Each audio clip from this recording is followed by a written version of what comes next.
The future. A magical place where everyone wears silver jumpsuits, meals come in pill form, and we all zip around in flying cars. At least, that's what the 1950s and 60s told us, but here we are smack dab in the 21st century and where is my jetpack or my robot butler? And why is my Roomba stuck under the couch? Today we're taking an amusing trip down memory lane, looking at some future tech predictions that didn't quite pan out. Hi, my name is Sebastian and you're watching History of the Future.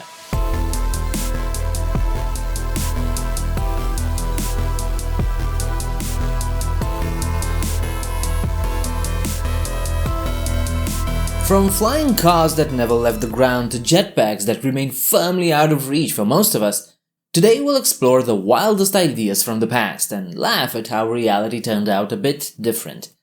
We'll also dig into why some of these predictions fell flat.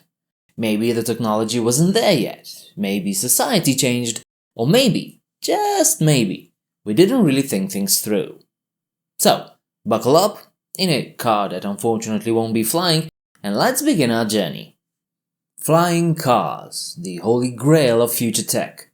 For decades, we were promised that we'd be zipping around personal airborne vehicles by the year 2000.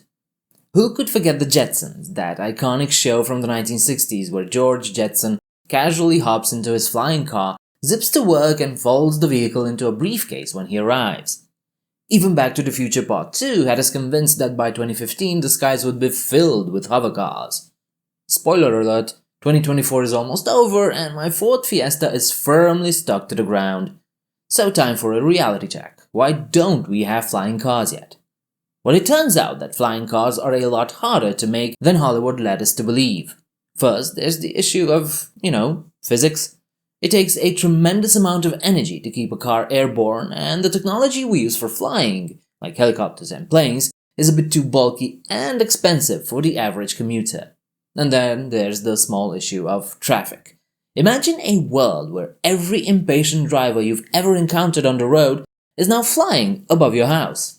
Honestly, that sounds like a disaster waiting to happen. Believe it or not, some brave souls have tried to make flying cars a reality. One of the most famous attempts was in the 1940s with the Convair Model 118, a car with a detachable airplane on top. That's right, you could drive to the airport, then attach wings to your car and fly away. Sadly, after a few minor crashes, the project was scrapped. Who would have thought that strapping an airplane to a car wasn't the best idea? Fast forward to today, and while there are still companies like Terrafugia and Palvi working on it, flying cars remain a niche project. Turns out, we might just have to settle for regular old ground-bound transportation. Sorry, George Jetson. The jetpack. Besides flying cars, these things are the other ultimate symbol of personal freedom and futuristic coolness.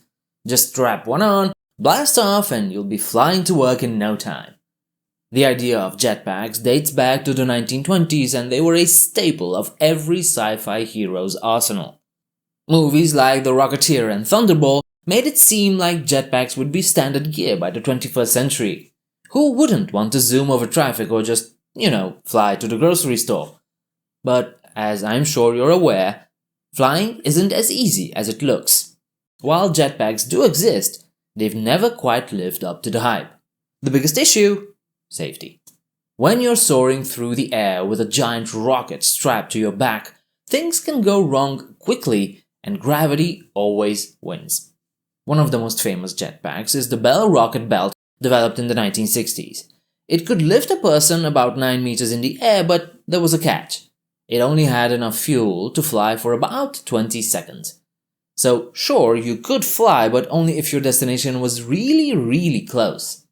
More recent models like the Jetman Dubai project have made some strides, allowing pilots to fly over the Alps or even alongside airplanes, but in this case there's yet another catch. They're super expensive, very hard to control, and oh yeah, they're incredibly dangerous.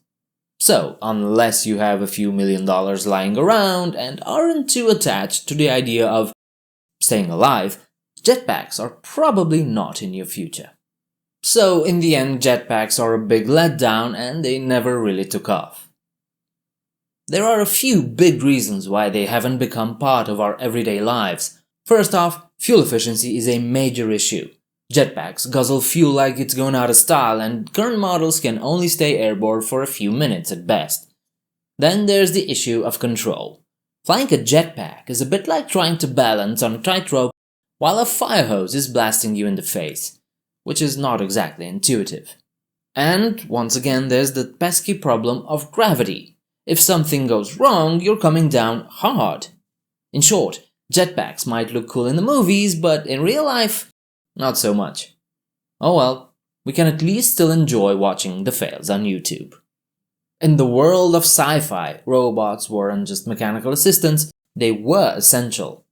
From Star Wars to the Jetsons, nearly every vision of the future included a trusty robot to do all the boring stuff we don't want to. Who wouldn't want a lovely Rosie to clean up after you, make you dinner, and perhaps crack a few jokes? In the 1960s, it seemed like robotic butlers and maids were just around the corner. The future was going to be filled with helpful robots waiting on us hand and foot. So, where are they? Well, guess what? Here we are in the future and we do have robots. Sort of. If you squint hard enough, a Roomba is basically a robot maid, right? Sure, it's more likely to get lost under the couch than serve you breakfast in bed, but it does vacuum your floor, eventually. And then there's the rise of voice assistants like Alexa and Siri. They're not quite the walking, talking robots we imagine, but they do help us control our smart homes, order groceries, or play our favorite playlists. I know, it's a far cry from the metallic helpers of the past, but at least we have something. So, why hasn't the robot butler happened yet? The answer, as usual, comes down to technology. Creating a robot that can move around a house, understand complex commands, and handle delicate tasks like folding laundry or washing dishes is a lot harder than it sounds. And believe me, these are incredibly complex tasks. No wonder we get tired of them. It's one thing to program a machine to vacuum in a straight line. It's another to build a robot that can navigate a messy kitchen or serve up a piping hot cup of coffee. Despite advances in AI and robotics, we're still a long way from the dream of Rosie the robot. And besides, do you really want a robot with free reign over your house? Given the way Roombas sometimes malfunction, I'm not sure we're ready for a machine that could, say, accidentally set the house on fire while trying to make toast. Back in the 1960s, when we first set foot on the moon, people were convinced that a full-blown lunar colony was just a few decades away. By the year 2000, surely we'd be vacationing on the moon, sipping cocktails in zero gravity, and maybe even living in glass-domed cities with stunning views of Earth. The space age was in full swing, and it seemed like colonizing the moon was the next logical step in humanity's journey. But, as we all know, that didn't happen. So what in the world went wrong, and why aren't we living on the moon? There are a few reasons why the dream of lunar colonies fizzled out. First off, space travel is really expensive. Really expensive. While the Apollo missions were a massive achievement, they were also a massive drain on resources, and resources cost money. Once the initial excitement of beating the Soviets to the moon wore off, governments realized that the cost of maintaining a permanent presence on the moon was, well, astronomical. But then there's also the issue of the moon itself. It turns out that living on a barren rock with no atmosphere and extreme temperature changes isn't exactly fun. Building a sustainable colony on the moon would require overcoming a host of logistical challenges, from generating water and oxygen to dealing with deadly solar radiation. But don't be too sad. While we're not living on the moon yet, the dream of space colonization is far from dead. Companies like SpaceX and others are now looking beyond the moon with ambitious plans to colonize Mars. So maybe one day, humanity will have a permanent presence in space, just not exactly how the 1960s imagined it. So there you have it. The future hasn't quite turned out the way we thought it would. Flying cars still on the ground. Jetpacks more dangerous than cool. Robot butlers, well, let's just say Alexa isn't making any coffee yet. But That's the beauty of predicting the future, it's full of surprises. Sure, some of our wildest dreams from the past haven't come true, but other technologies we hardly imagined have, like smartphones, the internet, and of course, most important of all, the power of cat videos.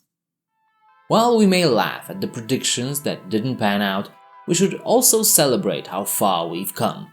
And who knows, maybe one day we will have flying cars, jetpacks, and lunar colonies. When it comes to the future, you just never know what's going to happen next. Or maybe you do. Write down your predictions in the comments downstairs. Don't forget to subscribe for more stories about the visions of the future. If you like what you saw, perhaps you might want to visit my Patreon page. I do want to thank my long-standing patrons Dan and Lawrence Neal for being my fans for years now. In the meantime, I do hope to see you next time. Bye!